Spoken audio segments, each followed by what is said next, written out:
Salut à tous. L'un des dictons utilisés souvent par ma mère était Nzambi Imuntu Ampilan Kaka. À mon oreille, cela sonnait comme Dieu est un être humain différent. Cela, bien sûr, me laissait perplexe. En fait, plus tard, j'ai compris que ce que ma mère disait, c'est que Dieu est un autre genre de personne. Bienvenue à la chaîne Nzilalowa du docteur Kiatizwa Lubandadio Lualuka. Merci de nous suivre. N'oubliez pas de vous abonner et d'appuyer sur la cloche de notification pour ne pas rater nos vidéos. J'ai commencé à mieux comprendre ma mère le jour où je suis tombé sur le livre des Placid Temples intitulé La philosophie bantoue. Dans cet ouvrage, j'ai appris que chez les Baluba du Katanga, en République démocratique du Congo, il y a aussi la même expression, Vidier et Muntu Mukatambe.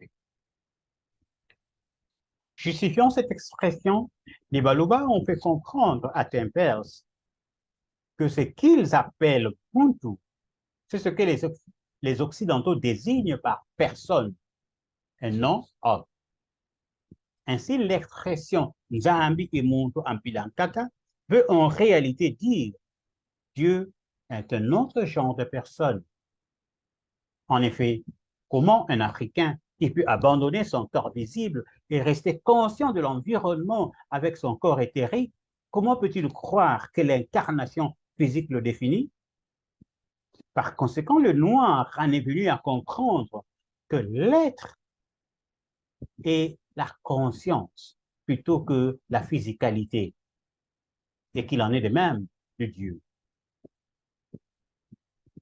Mais beaucoup d'africanistes mettraient en doute cette vision de l'être divin, surtout quand il s'agit du Très-Haut. Cependant, la théologie naturelle systématique, c'est-à-dire l'argument cosmologique kémétique, donne bel et bien raison à la culture Congo.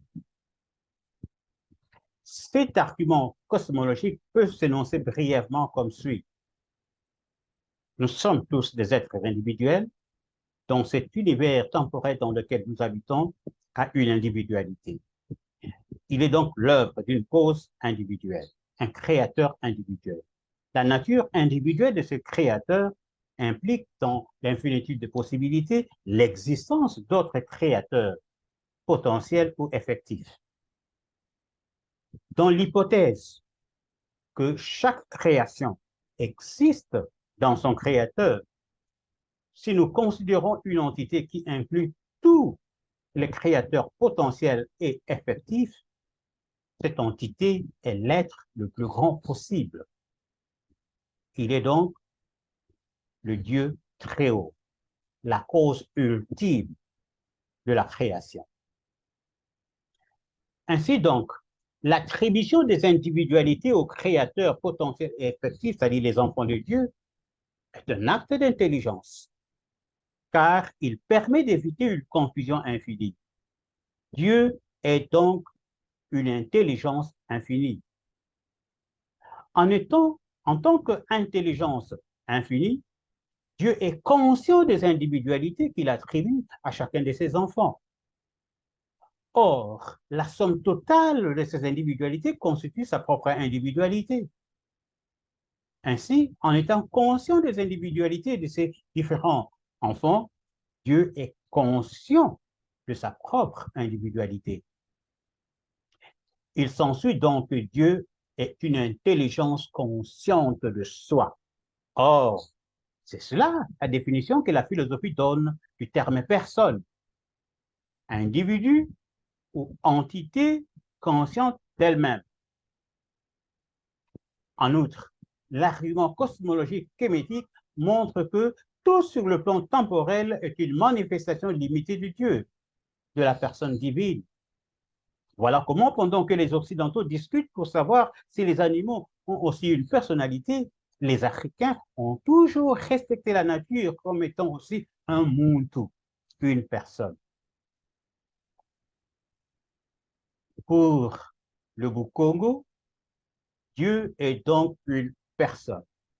non pas dans le sens corporel, mais en tant que conscience individuelle, infinie et incorporelle, résultant aussi d'une science exacte, c'est-à-dire l'argument cosmologique kémétique.